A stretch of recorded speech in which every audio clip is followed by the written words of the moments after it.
Welcome back to the Logbook Podcast. We're out here in Houston, Texas at a Republican Party event to ask people if they love our veterans and support our veteran community.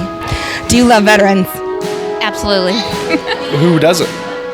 Veterans are in my heart. I love veterans. I have a veteran, my son, who is United States Marine Corps. What do you do for the veteran community? We support them. You know, our family supports them financially and I guess just family support. I actually had the privilege of working with Congressman Gohmert on the Justice for Warriors Caucus and assisting Mr. Derek Miller with a lot what they were doing. I was part of the beginning fruition of a lot of that, and I can tell you a lot of Congress looked around and sneered and laughed and said, "You're crazy." And after a couple of years, it was really fruitful to see people actually coming out who needed that support. I am a Blue Star mom, and I'm on the Gold Star Committee, and we do all the funerals for the people that are still in the service. I think the VA is good for veterans.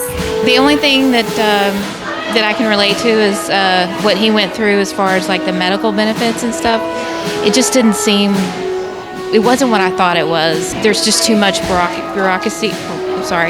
bureaucracy in there, and they cannot cut through to it to get what they really need from the VA. No. I think you'd have to ask the veterans about that. There's people I know who die of cancer before they're actually able to get their checks. I know somebody who was waiting on back pay from the VA for almost all their life, and he was a homeless gentleman until the last year of his life. He was homeless for 20 years while waiting to get benefits and different stuff, and he was actually one of those folks who died while waiting to get cancer treatment from the VA.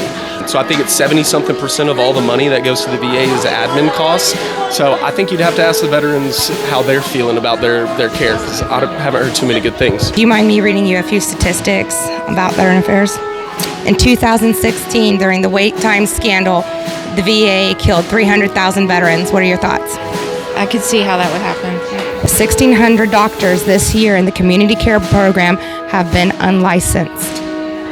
Unlicensed?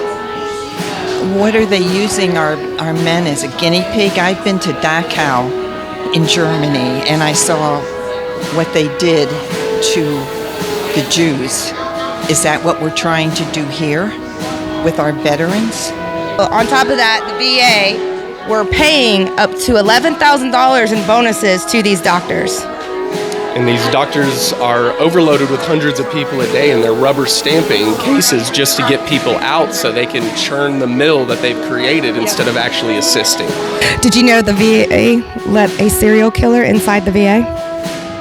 No, I didn't. Was he a patient or a doctor? She was a nurse. It's disgusting. This is a sad one. It was a Senate hearing in 2019.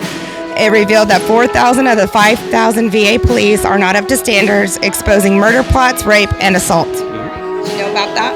I didn't know about the statistics, but again, from some of my work with Congressman Gohmert, there was a lot of that was uncovered. So yeah, I know he's the VA Accountability Act. I know he's very much aware of that. Exactly, and it's not even all-encompassing. You know, There's still so many problems, and we're just able to chip away at these things, but most people don't know how big these problems are. Right. The Houston VA does not have a labor and delivery department, but yet they passed abortion. What are your thoughts? We need to do something about that.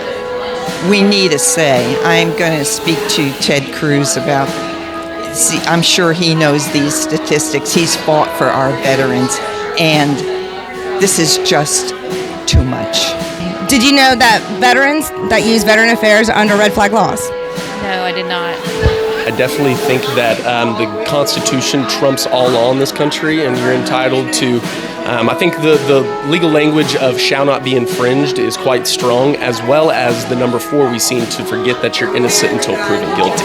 So if we're assuming that people are not allowed to have their constitutional rights before they're able to get that trial to prove that, then we're already usurping our Constitution, and I think it speaks for itself. We had some fantastic interviews today.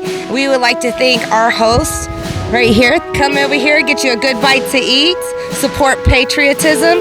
We'd also like to thank Louis Gohmert for supporting us veterans. If you like what you saw here today, please make sure to like, follow, and subscribe to the Logbook. If you need any help with resources for veterans to fight the battle against veteran affairs and hold the government accountable, message or email us. Thank you.